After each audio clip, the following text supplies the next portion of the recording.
গোপালগঞ্জ জেলা কারাগারে থাকা ৩৩ জন কয়েদি আসন্ন জাতীয় সংসদ নির্বাচনে পোস্টাল ব্যালটের মাধ্যমে ভোট প্রদান করবেন।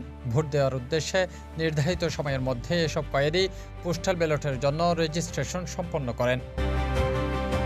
কারা কর্তৃপক্ষ সূত্রে জানা গেছে, রেজিস্ট্রেশনের শেষ সময় পর্যন্ত গোপালগঞ্জ জেলা কারাগারে মোট ৭২৪ জন কয়েদি ছিলেন।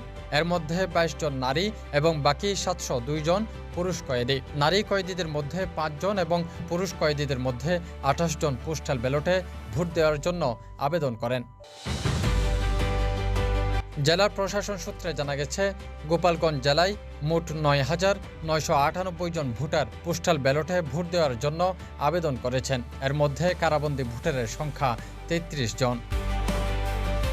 কারা কর্তৃপক্ষ ও নির্বাচন সংশ্লিষ্ট কর্মকর্তারা জানিয়েছেন, নির্বাচন কমিশনের নির্দেশনা অনুযায়ী কারাগারের ভেতরে সম্পূর্ণ গোপনীয়তা ও নিরাপত্তা নিশ্চিত করে পোস্টাল ব্যালটের মাধ্যমে ভোট গ্রহণ সম্পন্ন করা হবে। CTG post, Chittagong.